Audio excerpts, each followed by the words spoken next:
instructor's notes on BB Learn, or if they make you aware of it, or in some way look at the syllabus that will give you the information. And we'll talk about syllabi in a bit as well, and how to look for the information. Free fall is not a good idea here. And then the third bullet here, which is one we're going to return to a number of times over the next few slides, tell them what you said.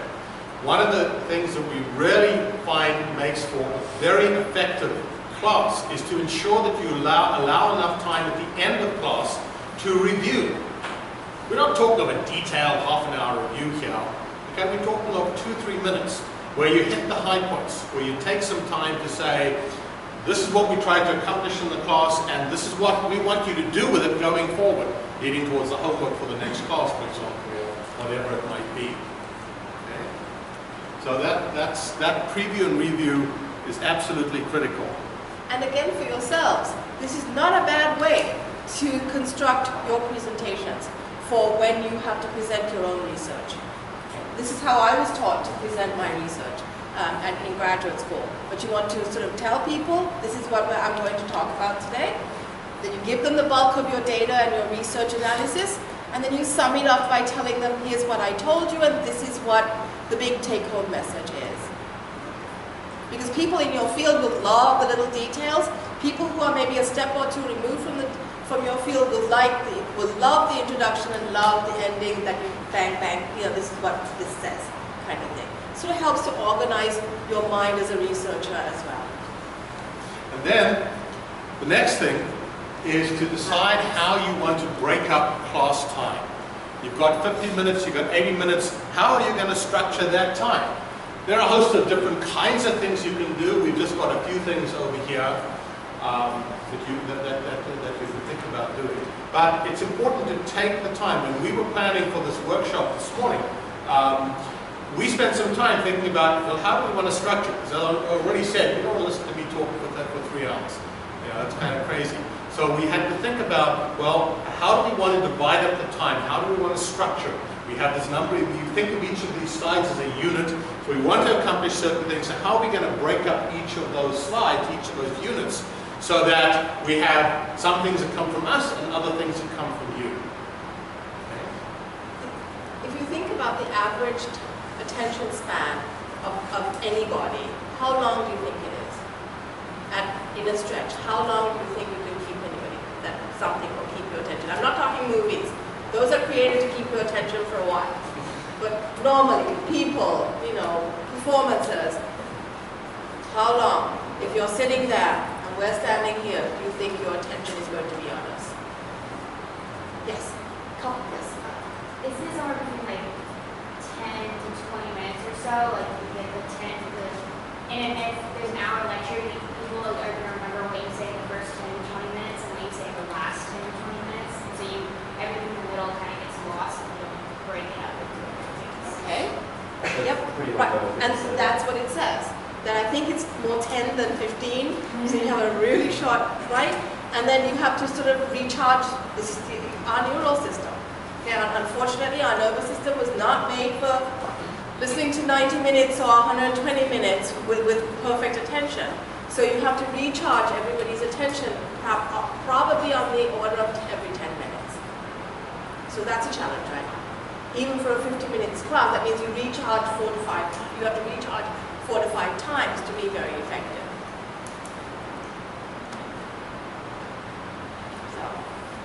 So as planned, we now want to give you an activity to do. So we're recharging. So I want you to think about classes you've had. Classes that have been good, classes that have been lousy, classes that have been effective, classes that have been ineffective. And I want you to think about how those classes worked. Not so much the content, okay, but rather the structure, how those classes worked, and what made them good or bad, ineffective, whatever. Okay? And so work in the same groups, or you can look for other people.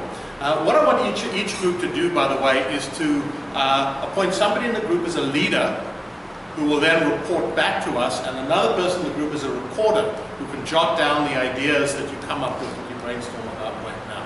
And I have some pieces of paper if you didn't bring any to share with you. So if any of you need paper, stick up your and hands. if you'd like to constitute your little groups, feel free. Otherwise, back into your groups and join another group if you like to. It is.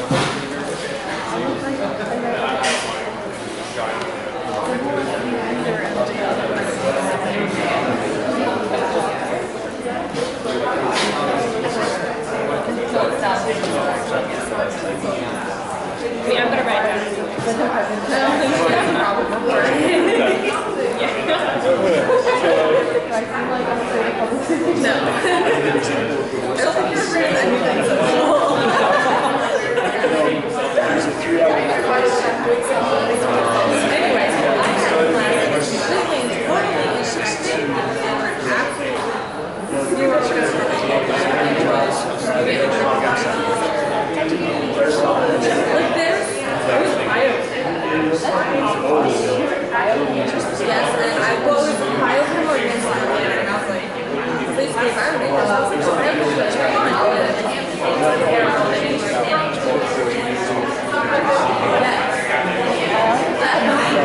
And it was terrible.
Did you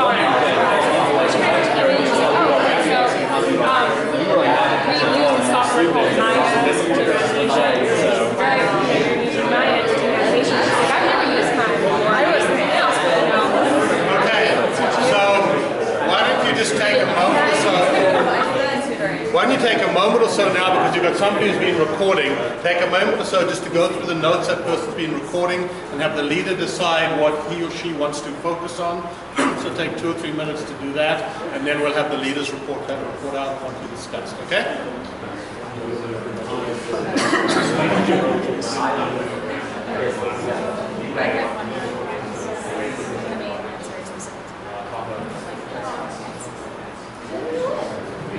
Basically, she comes in the first day. She's like, you're gonna have more problems like on the exam, exactly the way you're gonna go.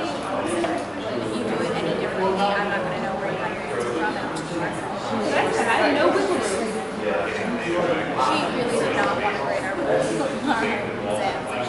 She really took us like because I didn't solve it. I was going to say that I got more space. Yeah, I found that it's not. You can find it out like whatever. You can definitely tell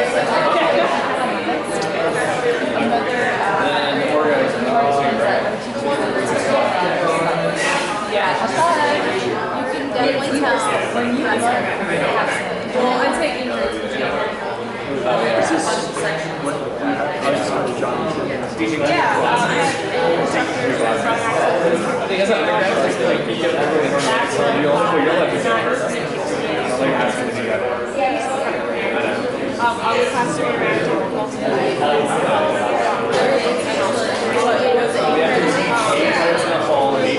All right, everybody. We're going to ask you to report out on what your ideas are. I'm starting with this group first, and then we'll sort of go this way, just to keep things in order. Yes, yes. Well, your key points. Your key points. Okay, our key points in terms of cons were, standing in one place, being very monotone, just writing notes on a chalkboard for the entire lecture, being condescending or talking down to students, belittling them for not knowing the correct answers, disorganization, and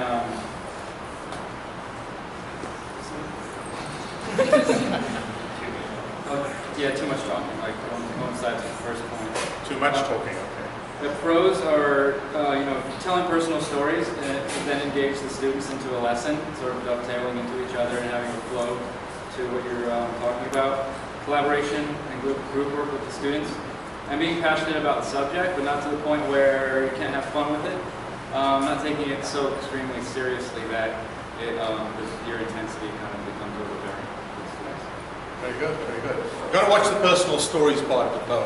We had a professor some years ago in political science who had a lot of interesting experiences and traveled extensively, and he told personal stories all the time.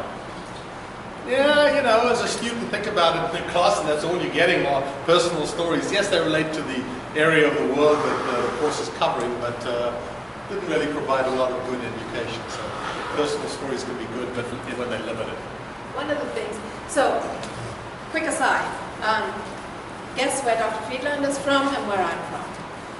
Australia, New Zealand. We have Australia, we have New Zealand, South Africa. South Africa. Bingo. And where am I from? England. I'd say India. West Indies. Who said Sri Lanka? Yeah, get the prize. Virtual. So neither of us grew up in the American system. It can be very useful because we do have stories from somewhere else. I try not to bring it in unless, one, I'm asked, and two, I teach this ethnobotany class that's in electives, which is very cool. That's where I start talking about my grandmother's this and that with herbs and spices and stuff like that. You can relate that really well. Remember one thing, you're really technically on the side of the staff when you're a TA. So you want to really be a little cautious about how much personal information you give your students, because in this day and age, we've seen how the cloud's been hacked and this has been hacked and that has been hacked. You don't want any nasty stories about you that you meant in fun be taken or blown out of proportion. The institution will not look at that very favorably. So good judgment is always a point, but you can introduce yourself from where you're from, and ask if they have any questions about it. It helps, especially when you sound and look a little different. It helps to set the stage correct as to where you're from and some of that. And I generally don't tell personal stories because there's nothing in my background that relates to what I teach. True, same thing. Yeah, I've got stories, but they don't relate to, you know, the genetics of this and that kind of thing. All right. Another group, why don't you first? Who's your leader? Yes. Oh, okay. So, are we standing? Is that what Yes, we're doing? please. All right. Oh, I can't read your hand. Okay, so a lot of common, I guess, cons that we have, or things that we noticed about stories that we had was teachers or professors that were not prepared for labs or lectures, specifically a story where they would go to a lab, find out equipment that they needed wasn't working, and therefore the lab could not be done. Also that professors who were really stifling and limited creativity, the type of people who were like, there's only one way to do it and it's my way, and if you don't do it my way, you're getting a bad grade, which there's many ways to get things done and get it done correctly. Also, a lack of communication between professors and TAs, so that's kind of a two-way street. The TAs aren't checking in with the professor, or if the professor's not checking in with the TAs. A lot of good stuff that we all found really great, that made a great course or a professor would be someone who was really hands-on and engaging, a type of person who didn't just say, oh, we're learning about this today, and this is and what it entails, more of like, well, what do you think about this topic? What does it mean to you? Any of you have a description for it? Because it makes the class kind of awake and they're like, oh, I have to participate now. Also, group work was a plus. And one more thing, also professors or people that used different media to teach, who brought in music or YouTube clips or videos or different things like that to shake things up and also show different ways to learn. Great idea. The different media can be very useful because there's so much good stuff out there that if you have an opportunity and it makes sense to bring it into your classes directly on point, then by all means. And if you engage with your students, I frequently had my students send me links to great YouTube videos or clips or something that relates to something we did in class, and then I post it. I post it on my BB Learn site so everybody can see it, because I'm not about keeping information only for a few. I want to share it with the whole class, and that makes it really interesting and different. Again, addresses those different ways of learning that we're all trying to sort of keep in mind.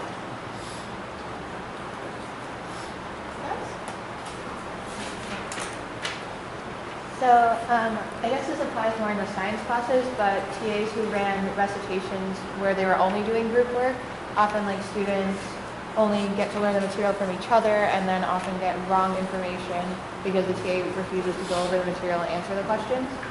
And classes that were good were where students went over the homework, TAs went over the homework and answered specific problems, and then kind of use that as a starting point to review any lecture material that wasn't made clear before. And like you said before, alternating between lecture and questions and answers. Very good. Okay. Some of the things we went over was, like we said, lecturing for 10 minutes, then asking them, asking them questions, and making sure that they understand and comprehend the information. Create a good open discussion environment so students don't necessarily fear asking questions, because a lot of students will sometimes they'll keep their questions to themselves and influence them to speak. Making students laugh, and that way, if you don't have some students' attention, they hear people laughing, maybe you'll get their attention, and it'll help keep their attention because they'll want to know what you're going to say, even if it isn't always going to be funny, but something like that. And make things relatable, include pop culture and things that are interesting to them, so that you understand them and you're somewhat relatable to them, not just up here and there, down there, and you guys have something in common. And last thing is to speak to the students who aren't as outspoken or outgoing. If they're not asking questions or probably get left behind, find time outside of class to maybe just speak to them and let them know that you do care and you do want to help them. That way, that probably breaks the wall down that they have to kind of join the class section. That's a great last point. In fact, keep that in mind, because the next slide we're going to talk about things like discussions and small group work in more detail, and that's something really to keep in mind. when I've been teaching freshmen, and I've had a lot of TAs, in lecture, when I start to see that some students are not either, interacting or anything else, I go to the TA. When I meet with my TAs, that's why the photo class list is really useful, because you can say, these couple of students, how are they doing in lab? If they're performing fine, and their attendance is great, you don't have problems. But if they're not, then you as an instructor or you as a TA want to let your instructor know there's been some issues, because earlier, if you catch it early, you may be able to help them. Catch it late, until you're standing exposed really fast, they may be failing the class, and that's not quite where we want to go with it. So that's a great point. Okay, so we now want to introduce you to another way in which you can break up the structure of a class. We're going to take a 10-minute break. Get up, stretch yourselves, use facilities, we'll resume in 10 minutes. Have some more